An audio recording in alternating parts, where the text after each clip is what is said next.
Avis vascular centre మన దేశంలోనే the best varicose vein hospital. Madam అయితే ఈ మొత్తం ప్రయాణంలో శ్రీహరి గారు చనిపోయిన తరువాత శాంతి జీవితం ఎలా మారిపోయింది, ఎలా హ్యాండిల్ చేయగలిగింది అంటే ఇంకా ప్రశ్నని వివరంగా అడుగుతాను. ఇద్దరు చిన్న బిడ్డలు అప్పుడు అంటే మీ క్షేమం కోరే చుట్టూ ఉన్న బంధువులు ఎవరు లేరు, సపోర్ట్ ఎవరు లేరు. ఒక రకంగా చెప్పాలంటే మీ ముగ్గురు మిగిలిపోయారట ఒంటరిగా.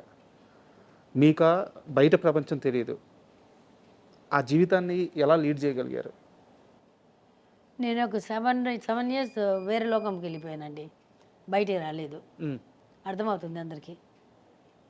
ఒకరోజు మా పెద్ద బాబు చిన్న బాబు వచ్చి కూర్చొని ఈ సోఫా మీదనే కూర్చొని, అమ్మ 7 ఇయర్స్ చూసావు, ఎవరైనా ఒక్కవాళ్ళు వచ్చి చూసారా మనల్ని?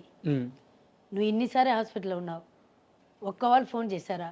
సరే నువ్వు అక్కడ హాస్పిటల్లో ఉన్నావు, రాలేదు, ఓకే, కనీసం మాకైనా ఫోన్ చేసి బాబు తిన్నారా, ఏం చేస్తున్నారు, ఒక్క మాట అడగలేదు. నేను అట్లా చూస్తాను, మరి నువ్వు కూడా వెళ్ళిపోతావు ఎట్లమ్మా? ఒక్కసారి నా కంట్లో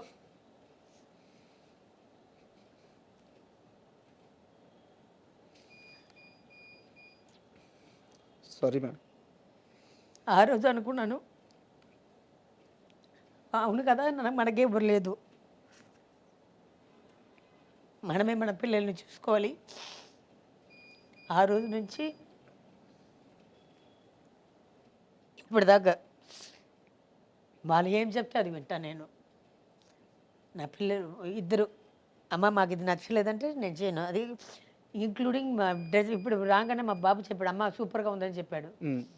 ఈవెన్ డ్రెస్ విషయంలో కూడా నేను వేసుకొని వచ్చి వాళ్ళని అడుగుతాను, అమ్మ దిస్ ఇస్ ఓకే అంటాను, అంటే మార్చేస్తాను. వాళ్ళకి నచ్చిందే చేస్తున్నాను, వాళ్ళకి నచ్చిందే చేస్తాను. ఏ విషయంలో కానీ వాళ్ళు ఇప్పటికి వాళ్ళ తిండి విషయం నుంచి ఇంకా ఫ్యూచర్లో వాళ్ళ పెళ్లి విషయం కూడా, వాళ్ళు లవ్ చేసిన పిల్లల్ని పెళ్లి చేసి పెడతాను. అది డబ్బులు ఉన్న అమ్మయ్య, డబ్బులు లేదా అమ్మయ్య, నాకు డబ్బులు లేకపోయినా సరే ఏదో ఒక అమ్మాయిని చూసి అమ్మ నాకు ఈ అమ్మాయి నచ్చింది, ఈ అమ్మాయిని పెళ్లి చేసుకున్నా అంటే హ్యాపీగా పెళ్లి చేసి పెడతాను. ఇద్దరికి క్యాస్ట్ గిస్ట్ అసలు ఏం చూడను. వాళ్ళ సంతోషం ఒక్కటే నాకు ఇప్పుడు కావాలి, ఇంకేం లేదు నాకు లైఫ్లో. వాళ్ళిద్దరే ప్రపంచం. ఎస్, వాళ్ళిద్దరూ అట్లాగే చూసుకుంటారు. నాకు నేను కొన్ని ట్యాబ్లెట్స్ వేసుకోవాలి, టైంకి తీసుకొచ్చి పెడతారు, పెట్టి వేసుకోకపోతే గొడవ చేస్తారు. లేకపోతే పైనుంచి ఫోన్ వస్తుంది, వేసుకున్నావా, నేను తినేసి వేసుకుంటాను, ఏదైనా టీవీలు గీవీలు అట్లా కూర్చొని వేసుకున్నావా, లేదా నాకు 10 సార్లు ఫోన్ వస్తుంది, అదే వేసుకొని మళ్ళీ కిందికి వచ్చి మళ్ళీ తిని ఫస్ట్ తినేసి ఇది వేసుకొని చెప్పేసి వెళ్తారు. సో వాళ్ళు ఉన్నారు నాకు, ఇంకా వచ్చు నా కోడలు నన్ను చూసుకుంటున్నారు, నమ్మకం నాకు ఉంది. అంటే మీ పిల్లలు మేఘాంష్ కానీ లేకుంటే శశాంక్ కానీ వీరిద్దరి విషయంలో అద్భుతమైన విషయం ఏంటంటే, మేము యాజ్ ఎ జర్నలిస్ట్గా, సినిమా జర్నలిస్ట్గా చూస్తుంటాం కదా మేడం, స్టార్ కిడ్స్ ఆ వివాదంలోనో ఈ వివాదంలోనో ఆ పబ్బుల్లోనో ఈ పార్టీల్లోనో ఇబ్బంది పడుతూ పేరెంట్స్ని ఇబ్బంది పెడుతూ రకరకాల విషయాలు జరుగుతూ ఉంటాయి. శ్రీహరి గారు ఉన్నప్పుడు ఆయన చనిపోయి ఇప్పటికి ఒక 13 సంవత్సరాలు అవుతుంది, 14 ఇయర్స్ అవుతుంది. ఏ రోజు కూడా శ్రీహరి గారి పిల్లలు ఇలా అని ఒక్క చెడు వార్త, ఒక్క చెడు మాట, ఒక్క వార్త కూడా ఎక్కడా రాలేదు. అది ఆయన పెంపకమో ఆయన బ్లెస్సింగ్సో లేకుంటే మీ బ్లెస్సింగ్సో తెలియదు. కానీ నేను ఒక్కటి పిల్లలు చెప్తుంటాను, మీరు ఏదైనా చేయండి. ఇప్పుడు నేను చెప్పాను లవ్ విషయంలో వచ్చి బాగా అగేన్స్ట్, వాళ్ళకి వచ్చి వాళ్ళ క్యాస్ట్లోనే పెళ్లి చేసి పెట్టాలని ఒక కోరిక ఉండింది. మాది లవ్ మ్యారేజ్ కాబట్టి అది జరగలేదు, కానీ మేమిద్దరు సేమ్ క్యాస్ట్. పెళ్ళి పెద్ద బాబు పుట్టేదాకా తెలియదు. ఆయన నాకు అడగలేదు ఏం క్యాస్ట్ అని, నేను ఆయన ఏం క్యాస్ట్ అని అడగలేదు. తర్వాత ఈ ముస్లిమ్స్ ఉంటారు కదా, అది అని చెప్పేసి కనుక్కుంటే, ఎందుకంటే మా అమ్మ ఒక క్యాస్ట్, మా నాన్న ఒక క్యాస్ట్, అడుగుతుంటే అప్పుడు తెలిసింది సేమ్ క్యాస్ట్. అన్ని సంవత్సరాలు ప్రేమించుకున్నారు, పెళ్లి ఎప్పుడు మీ ఇద్దరి మధ్య క్యాస్ట్ ప్రస్తావన రాలేదు. పెద్ద బాబు పుట్టేదాకా మాకు తెలియదు. ఇంచుమించు 7 సంవత్సరాలా? 7 సంవత్సరం 7 ఇయర్స్ మాకు తెలీదు. అబ్బా, ఆయన అడగలేదు ఎప్పుడు, నేను ఆయన అడగలేదు. ఆయన మనిషిగా చూసారు, నేను మనిషిగా చూసాను. ఆయన హృదయం నేను చూసాను, నా హృదయం ఆయన చూసారు, అంతే. సో ఇప్పుడు బాబా వచ్చి పోయిన తర్వాత బాబాకి ఎక్కడ మీరు చెప్పారు కదా ఎక్కడ చెడ్డ పేరు అనేది లేదు. ఉమ్. నేను ఒకటే చెప్పాను, మీరు ఏదైనా చేయండి, పిల్లలు కొంచెం అటు ఇటు ఉంటారు, అంత నీట్గా ఉంటారని చెప్పలేము మనము. కానీ అప్పాకి ఇప్పుడు దాకా ఇన్ని సంవత్సరాలు ఇండస్ట్రీలో ఉన్నారు, ఎక్కడ ఒక చెడు మాట లేదు. కరెక్ట్. అదే ఏదైనా కాల్ షీట్ విషయం కానీ, షూటింగ్ లేటుగా వచ్చారని కానీ, లేకపోతే ఒక అమ్మాయిల విషయం కానీ, ఒక అమ్మాయిలతోటి చెడ్డ చూపు చూసారని కానీ, లేకపోతే ఒక పబ్బులను బార్లను చూసారని కానీ, 1% కూడా లేదు. లేకపోతే ఇంకొక హీరోస్ దీంట్లో, లేకపోతే ఇది పార్టీస్ కానీ ఎక్కడ వెళ్ళలేదు అప్ప, ఎక్కడ ఒక చెడ్డ పేరు లేదు. ఆ పేరు మాత్రం చెడగొట్టవద్దు. ఉమ్. అదే మీకు నాకు ఇస్తున్న మీ అప్పకి ఇస్తున్న పెద్ద గిఫ్ట్. ఇంకే చేయొద్దు, ఏం చేయదు, అది ఒకటే చూసుకోండి అని చెప్తాను. ఉమ్. వాళ్ళు అట్లాగే వాళ్ళ నాన్న బుద్ధిలో వచ్చింది, అందరికీ సేవ చేస్తారు, లేదంటే ఇస్తారు. వాళ్ళ నాన్న 100 రూపాయలు ఇస్తే 500 ఇస్తారు. అవన్నీ ఉంది పిల్లల దగ్గర ఉంది. ఇంకా ఇచ్చే గుణం పోలేదైతే శ్రీహరి కుటుంబం. లేదు, అది అది బ్లడ్లోనే వచ్చేస్తుందండి అది. ఇప్పుడు నేనేం నేర్చుకున్నాను, తలకి మించిన దానం అంటారు తమిళ్లో. మనకి మించి మన దగ్గర ఎక్కువ ఉంటే దానం చేయి. ఫస్ట్ నీ తిండి నువ్వు చూడు, తర్వాత దానం చేయి. అది ఇప్పుడు నేను నేర్చుకున్నాను, వాళ్ళకి ఇంకా అది రాలేదు. వాళ్ళు ఇంకా అది నేను ఒక్కొక్కసారి చెప్తాను చేయండి. ఇప్పుడు రోడ్లో చూస్తున్నా ఎవరో తినలేదా, వేయండి, ఒక 100 200 ఇచ్చి తినమని చెప్పండి. లేకపోతే పక్కన ఏదైనా హోటల్ ఉంటే హోటల్ నుంచి కొన్ని పెట్టి తినమని చెప్పండి. అట్లా చేయండి. తర్వాత ఇది పేరు మాత్రం అది చెప్పాను, స్ట్రిక్ట్గా చెప్పాను. ఆ పేరు చెడ్డ పేరు మాత్రం తెచ్చుకుంటే అప్ప ఆత్మ శాంతి అవ్వదు. ఎందుకంటే నాకు ఇప్పుడు దాకా ఇండస్ట్రీలో ఎప్పుడు దాకా ఒక్క చెడ్డ పేరు రాలేదు. నేను యాజ్ ఎ డాన్స్ హీరోయిన్స్కే ఇంత గాజిప్స్ రాసేస్తున్నారు. యాజ్ ఎ డాన్సర్ ఇప్పుడు దాకా నాకు ఎక్కడా లేదు. నేను తమిళ్లో కానీ కన్నడలో చేశాను, మలయాళం చేశాను, 7 లాంగ్వేజెస్ చేశాను. ఒక్క దగ్గర కూడా నా గురించి ఒక్క గాజిప్ కూడా రాలేదు. ఒకటి మాత్రం ఒక అతను రాశాడు, స్కార్పియన్ ఏమంటారు, స్కార్పియన్ తేలు కొడితే ఎగురుతాం కదా, అట్లా డాన్స్ చేసేది అమ్మాయిని ఒక అతను రాశాడు. అతనికి ఇంటర్వ్యూ ఇవ్వలేదని అది ఒక్కటే వచ్చింది నా గురించి. ఇంకా అస్సలు విమర్శ అది ఒక్కటే వచ్చింది. కానీ మేడం ఎలాగో శ్రీహరి గారి బిడ్డల ప్రస్తావన వచ్చింది, మీ బిడ్డల ప్రస్తావన వచ్చింది కాబట్టి మాట్లాడుతున్నారు. కాబట్టి ఒక ప్రశ్న, మీకు ఇష్టమైతే సమాధానం చెప్పండి, లేదంటే అవాయిడ్ చేసేద్దాము. వాళ్ళిద్దరిని చూస్తుంటే శ్రీహరి గారిని మళ్ళీ చూసినట్టు ఆ ఎత్తు కానీ ఆ బాడీ కానీ, ఆ వారసును చూసుకోవడానికి ఆ ఇంటి నుంచి ఆ బంధువులు వస్తుంటారా లేదా? లేదండి, ఎవరు రాలేదండి ఇప్పటికీ.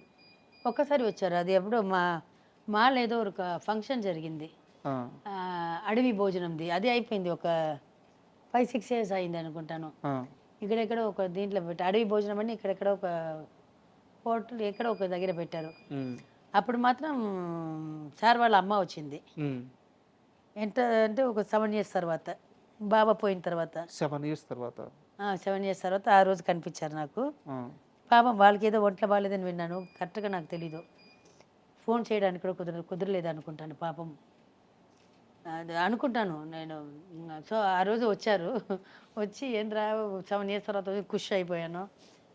వచ్చి ఏదో కొంచెం కూరగాయలు పట్టుకొని వచ్చారు. వచ్చి ఏంద్రా సంవత్సరం తర్వాత గుర్తుకొచ్చామని సంతోషపడ్డాను.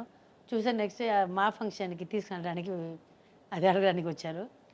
నేను యాక్చువల్లీ అప్పుడే నేను జీవిత ఉన్నారనుకుంటాను. అప్పుడు జీవి నాకు ఫోన్ చేసి చెప్పాను, జీవి నన్ను రాలేదు జీవి, ఇట్లా నేను దీంట్లో లేదు, వస్తే అందరినీ కలవాలి. నేను బాబా పోయిన తర్వాత అసలు సినిమా వాళ్ళని ఎవరు కలవలేదు. వస్తే మళ్ళీ దాని గురించి మాట్లాడతారు, మళ్ళీ ఏడుస్తాను, నేను రాలేదంటే రాబోయే అందరూ వస్తున్నారు, ఎవరు మాట్లాడు, నేను ఉన్నాను కదా, నేను చూసుకుంటానని చెప్పారు. సరే ఈవిడ కోసం ఆ రోజు వెళ్ళాను, ఆ ఫంక్షన్ తనని తీసుకుని వెళ్ళాను. కాదు madam, sorry to interrupt you. Srihari గారికి అన్నలు ఉన్నారు, అంటే వాళ్ళ అన్న ఇక్కడ బ్యాంక్ ఉందండి, వాళ్ళ బ్యాంక్ నా బ్యాంక్ ఒకటే. అక్కడ వచ్చినప్పుడు వాళ్ళు ఏదైనా భోజనంకి వెళ్ళిన టైంలో వచ్చి ఒక చాలా పెద్ద కుటుంబం, అదే చెప్తున్నాను కదా. లేదండి, వాళ్ళ పని వాళ్ళకు ఉంటుంది కదా, ఆయనకి ఎంత పని ఉంటుంది, వాళ్ళ తమ్ముడికి ఎంత పని ఉంటుంది. మనం ఇప్పుడు నేను కూడా చూడండి, ఇప్పుడు మీరు అడిగితే ఏదో తెలియక పిచ్చిదని ఎలా అని చెప్పేసాను, ఇప్పుడు చూస్తే పచ్చడి పెట్టాలి అని అయ్యో తెలియకుండా చెప్పేసాను అని అనుకున్నాను. అట్లే ఏదైనా పని ఉంటుంది, నేను మీకు మాట ఇచ్చాను కాబట్టి ఇక్కడ కూర్చున్నాను, వాళ్ళకి అది లేదు కదా. జీవితాన్ని చాలా లైట్ తీసుకున్నట్టున్నారు. అంతే అండి, లైఫ్ అంతే, వాళ్ళ పని వాళ్ళకు ఉంటుంది. ఇప్పుడు వాళ్ళు వచ్చి చూస్తున్నారంటే నాకు వచ్చేది ఏం లేదు, నథింగ్ ఇస్ గోయింగ్, ఎంజాయ్ చేసేది హ్యాపీనెస్ గివ్నెస్ అసలు ఏం లేదు. వస్తే వాడు వంట చేసి పెట్టాలి, కర్మ నాకు అది అది ఒకటి టైం వేస్ట్ అవుతుంది. సారీ అండి. అంటే ఎప్పుడైనా 7 years తర్వాత వచ్చారంటే ఖుష్ అయ్యాను. ఆ రోజుకి వచ్చారు, మళ్ళీ అప్పటి నుంచి అయిపోయింది, 6 years అయిపోయింది, 14th year వచ్చింది, ఇప్పుడు దాకా ఎవరు రాలేదు. కనీసం ఫోన్ కూడా లేదండి, not in my single phone. నేను దగ్గర ఇప్పుడు ఒక 3 months కూడా బ్యాక్ కూడా ఏఐజీలో ఉన్నాను, ఏఐజీ హాస్పిటల్లో ఉన్నాను. వాళ్ళ తమ్ముడు పిల్లలు వస్తారు ఇక్కడ, వాళ్ళు చెప్పరా వెళ్ళి ఇట్లా పిన్ని అక్కడ ఉందని, కనీసం ఒక ఫోన్ చేసి అడగలేదు. మా పిల్లలు ఉన్నారు చూసుకుంటారు, పాపం వాళ్ళ పిల్లలకి వంట చేయాలి అది ఇది, వాళ్ళ బిజీలో వాళ్ళు ఉండి ఉంటారు. ఓకే, మీకేం మేడం బంగారు లాంటి కొడుకులు ఇద్దరు ఎక్కువ వచ్చారు. అదే నా పిల్లలు ఉన్నారు నా పక్కన, పిల్లలు మీకున్నారు. నా పిల్లలు ఉన్నారు, తర్వాత నా అల్లుడు ఉన్నారు అబూబకర్ అని, మెడ్రాస్ నుంచి వచ్చారు, వాళ్ళు ఉన్నారు. అండ్ ఇక్కడ నేను గమనించింది ఏంటంటే శ్రీహరి గారికి ఎవరైతే అప్పటి మేకప్ ఆర్టిస్ట్ ఉన్నారో ఆయన ఇప్పటికీ మీ కుటుంబాన్ని అలాగే కాసుకు. ఆయన మేకప్ మ్యాన్ కాదండి, మేడం ఆయన మా పిల్లలకి బాబాయ్, నా తోడు పుట్టిన అన్నానికి సమమం ఆయన భాస్కర్ రెడ్డి. బాబా పోయినప్పటి నుంచి 14th year, దానికి ముందు ఒక 30 years పెట్టుకుంది, 42 years నుంచి మా ఇంటికి ఒకటే మనిషి ఆ భాస్కర్ రెడ్డి, మా ఆయన మేకప్ మ్యాన్. తర్వాత బాబుకి చిన్న బాబుకి వచ్చి ఫస్ట్ 2 సినిమాలు ఆయనే చేశారు. ఇప్పుడు నేను ఒక తమిళ సినిమా ఒకటి చేశాను, తనకి అతనే మేకప్ మ్యాన్. మా ఇంట్లో ఏదైనా అన్నా మా ఇంట్లో నీళ్ళు రాదంటే నాకు తెలీదు, వెంటనే భాస్కర్ నాకే ఫోన్ చేశాను, అన్నా పైపులో నీళ్ళు ఇది కొంచెం టూ మచ్. నేను భాస్కర్ నాకు ఫోన్ చేస్తే వెంటనే అక్కడి నుంచి పంపిస్తారు, మనిషిని పంపిస్తారు. అంటే ఈచ్ అండ్ ఎవ్రీథింగ్ వచ్చి భాస్కర్ రెడ్డి అన్న చూసుకుంటారు. నేను చెప్తే శ్రీహరి లేని లోటు అది వచ్చి పిల్లలకి నాకు ఒక పెద్ద మనిషిగా ఒక తండ్రి స్థానంలో ఉండి, నాకు తండ్రి స్థానంలో ఉండి, మొత్తం అన్నాను ఒక మాట చెప్తే చాలు ఏదైనా సరే. అక్కడ భాస్కర్ వైఫ్ కూడా అమ్మ మీ ఇంటికే వచ్చారమ్మా అంటుంది, కొంచెం ఒక 5 నిమిషాలు లేట్ అయిందండి, వెంటనే ఫోన్ చేస్తాను. వాళ్ళ వైఫ్ వస్తే అడుగుతాను, ఏంటి అమ్మా ఇంకా రాలేదు అంటే, అమ్మ మీ ఇంటికి బయలుదేరి 5 నిమిషాలు అయిందమ్మా వచ్చేస్తారమ్మా. 40 ఏళ్ళ ఈ ప్రయాణం, ఇది రక్త సంబంధం కాదు కానీ అంతకు మించిందిలాగా ఉంది ఇది. ఈ రోజుల్లో ఎక్కడ మేడం అలాంటి మనిషి దొరకడం? అవును, అది ప్రేమ అంటే. ఏమి ఎదురు చూడరు ఆయన. ఇప్పుడు అక్కడి నుంచి వస్తున్నారు, మనం ఇప్పుడు చోటకి ఇప్పుడు పొలంకి వెళ్తున్నారు, ఇక్కడ నుంచి వెళ్ళడానికి పెట్రోల్కో డీజిల్కో అవుతుంది కదా, ఆ డబ్బు కూడా తీసుకోరండి ఆయన, తీసుకోరు. అది శ్రీహరి గారి మీద ఉన్న ప్రేమ లాగా ఉన్నాను. అవును, శ్రీహరి గారి మీద ఉన్న ప్రేమ, మా ఫ్యామిలీ మీద ఉన్న ప్రేమ, మా మీద ఉన్న అభిమానం, ప్రేమ అన్నీ. శ్రీహరి గారు చనిపోయిన తర్వాత చాలామంది ఏంటంటే ఆయన జాండీస్ వల్ల చనిపోయారని చెప్పేసి చాలామంది మాట్లాడారు. కానీ నిజానికి మీరు మాట్లాడేటప్పుడు చాలా ఇంటర్వ్యూలో జాండీస్ వల్ల కాదు, జాండీస్ అప్పటికే తగ్గిపోయినాయి, హాస్పిటల్లో చేసిన ట్రీట్మెంట్ వల్ల చనిపోయారు అని చెప్పేసి చెప్పారు. మీకు కావాలంటే ఇక్కడ కిమ్స్ హాస్పిటల్ వెళ్తే ఆయన ఇది ఇస్తారు, మీరు డౌట్ ఉంటే ఆయన జాండీస్ తగ్గిపోయిందా లేదనేది కిమ్స్ హాస్పిటల్ రిపోర్ట్స్ చూస్తే తెలిసిపోతుంది. తర్వాత బాంబేలో వెళ్ళినప్పుడు అక్కడ ఇప్పుడు దాకా మాకు రిపోర్ట్స్ రాలేదు, ఇవ్వలేదు. అది యాక్చువల్లీ బాబాకి జాండీస్ తగ్గిపోయింది, బట్ జాండీస్ తగ్గిపోయినా మీరు 6 months సేమ్ ఫుడ్ వాడాలి, ఉప్పు లేకుండా నూనె లేకుండా, కొన్ని వెజిటబుల్స్, నాన్ వెజ్ వాడకూడదు, ముట్టుకోకూడదు, ఇవన్నీ సేమ్ ప్రాసెస్. దాని మీదనే వెళ్తున్నారు ఆయన. ఎందుకంటే నేను 24 hours ఆయన పక్కనే ఉన్నాను. ఇక్కడ షూటింగ్ వెళ్తే కూడా ఒక్కొక్కసారి పిల్లలు స్కూల్కి వెళ్తే ఇది చేస్తాను, ఇదైంది. అక్కడ వెళ్ళినప్పుడు మంచిగా షూటింగ్ వెళ్ళి వచ్చారు. అంటే దానికి ముందు 1 week బ్యాక్ బాబా హాస్పిటల్ అడ్మిట్ అయ్యారు. అడ్మిట్ అయ్యి వచ్చారు, ఫుడ్ అలర్జీ ఏదో అయింది, అడ్మిట్ అయ్యి వచ్చారు. ఆయన చిన్న జ్వరం అంటే కూడా ఎక్కువ భయపడతారు బాబా, ఒక ఫీవర్ కూడా తట్టుకోలేరు ఆయనకు. ఒక హెడేక్ అంటే ఇంకా చాలా పెద్ద ఇది ఏమంటారు, మొత్తం డాక్టర్స్ అందరూ ఇంట్లో ఉంటారు, అంత ఇది బాడీ పెద్దది కానీ ఆయన నొప్పి గిప్పి అని తట్టుకోలేరు బాబా, తట్టుకోలేరు ఆయన. అక్కడ జ్వరం అని వెళ్ళారు హాస్పిటల్కి. వెళ్తే వీళ్ళు ఏదైనా చెప్పి ముందు జాండీస్ ఉందని ఏదైనా చెప్పి ఉంటారో ఏమో తెలియదు కానీ రాంగ్ ఇంజెక్షన్ ఇచ్చేశారు. లేకపోతే బ్లడ్లో నోట్లో అన్నీ చెవులో ముక్కులో అని బ్లడ్ రాదు కదా. కొంతకాలం తర్వాత హార్ట్ అటాక్లో అంత బ్లడ్ వస్తుందా? లేదు. మంచం నిండిపోయి కిందంతా బ్లడ్ వస్తుందా? బెడ్ మొత్తం ఫుల్ అయిపోయింది, కిందంతా ఫుల్ బ్లడ్, ఎట్లా వస్తుంది? బ్లడ్ వామిటింగ్ ఎట్లా అవుతుంది? కరెక్ట్. కేసు వేయమన్నారు. కేసు వేస్తే నేను చెప్పాను కదా నా పరిస్థితి ఇట్లా ఉంది, ఇద్దరు పిల్లల్ని ఎవరి దగ్గర వదిలేసి వెళ్తాను? వాళ్ళు చెప్పినప్పుడంతా అక్కడే ఫ్లై చేయాలి. తర్వాత మనీ ప్రాబ్లం ఒకటి, వీళ్ళు ఎప్పుడు చెప్తారో తెలియదు. ఆ సమయంలో మన దగ్గర డబ్బులు ఉందా లేదా తెలియదు. వెళ్ళి ఫ్లై చేయాలి, వెళ్ళి అక్కడ ఉండాలి, ముడి చూసుకోవాలి. పిల్లల్ని చూసుకోవడానికి ఎవరు లేదు. ఇస్తే ఏదో కొన్ని లక్షలు ఇస్తారు. బాబాయే పోయారు, మనిషే పోయారు, ఇంకా ఏముంది మనకి? కానీ ఆ రోజు శ్రీహరి గారిని ఆ హాస్పిటల్ నుంచి బయటికి తీసుకురావడానికి మీరు ఎంతో మందికి ఫోన్ చేస్తే సరైన రెస్పాన్స్ రాలేదు. ఏ ఒక్కరు సహాయం చేస్తున్నా శ్రీహరి గారిని బయటికి ఆ హాస్పిటల్ నుంచి బయటికి తీసుకొచ్చేసి ఉంటే ఇంత నష్టం జరిగేది కాదు అంటారు. నిజమేనా? ఎస్, చాలామంది మినిస్టర్స్కి, ఎమ్మెల్యేస్కి, ఆయనందరూ క్లోజ్ ఫ్రెండ్సే. ఆయన వల్ల ఆయన మినిస్టర్స్ ఉన్నారు, ఎమ్మెల్యేస్ ఉన్నారు దాంట్లో. వాళ్ళందరికీ కొంత వాళ్ళు ఫోనే ఎత్తలేదు. వాళ్ళు ఏది ఉన్నా ఫస్ట్ ఫోన్ చేసి బాబాకి చేయరు. వాళ్ళకి ఏదైనా కావాలంటే నాకే ఫోన్ వస్తుంది వాళ్ళ దగ్గర నుంచి. అమ్మ మేము వస్తున్నాము, ఇట్లా ఫంక్షన్ ఉంది, ఇది ఉంటే నాకు చెప్పేవాళ్ళు. ఆ రోజు నా నంబర్ తెలియకపోతే పర్వాలేదు, నాకు వాళ్ళు చేస్తున్న నంబర్ అది. ఒక్క వాళ్ళే ఫోన్ ఎత్తలేదు. ఎవరైనా ఒక్క కాల్ ఫోన్ ఎత్తి ఉంటే ఈరోజు శ్రీహరి ఇక్కడ ఉండేవారు. అందుకే నమ్మొద్దు, ఎవరిని నమ్మొద్దు. మీకు మనుషుల మీద ఇంకా నమ్మకం ఉందా? లేదు. మేడం, ఇంకో చిన్న ప్రశ్న, ఇది మీకు తెలుసుంటే చెప్పండి. డైరెక్టర్ బాబీ గారు మీకు ఐడియా ఉన్నారా? ఎస్. ఆయన ఒక ఫంక్షన్లో మాట్లాడుతూ ఒక ఫ్యామిలీని బస్సులో ఎవరో ఇబ్బంది పెడుతుంటే శ్రీహరి గారికి ఫోన్ చేశారంట, ఎవరో చేయాలో తెలియక. హైదరాబాద్కి బస్సు వచ్చే లోపల ఈయన వెళ్ళి అక్కడ జిప్ చేసి హైదరాబాద్ పంజగుట్ట దగ్గర బస్సు దిగంగానే వెళ్ళి పట్టుకొని వచ్చేసారు. మీకు ఇన్సిడెంట్ తెలుసా? 2 ఇన్సిడెంట్ ఉందండి. ఒక పెద్ద మనిషి వాళ్ళ ఇంట్లో నుంచి ఎవరో పారిపోయారు. మొత్తం అందరూ అతను పెద్ద దీంట్లో ఉన్నారు పాలిటిక్స్లో పొజిషన్లో ఉన్నారు. బావకు వచ్చింది ఫోను, నైట్ 12 o'clock ఉన్నది. బాగా ఫోన్ వచ్చింది. పైన బెడ్రూమ్లో ఉన్నాము, 12:30 ఏదో ఫోన్ వచ్చింది. ఫోన్ వచ్చి హరినా ఇట్లా పారిపోయాడు అంటే, సరే నువ్వు పెట్టు చెప్పి నేను తీసుకొని వచ్చి వదులుతానుగా, నువ్వు పెట్టే ఫోన్ అని అన్నారు. నేను ఫోన్ తీసుకున్నాను. ఫోన్ చేసి టపటపట ఫోన్ కొట్టారు. ఒక 34 ఫోన్లు, ఒక ½ hour 1 hour ఫోన్ కొట్టేసి పడుకున్నారు. పొద్దున ఫోన్ వచ్చింది, అన్న పట్టేశామన్న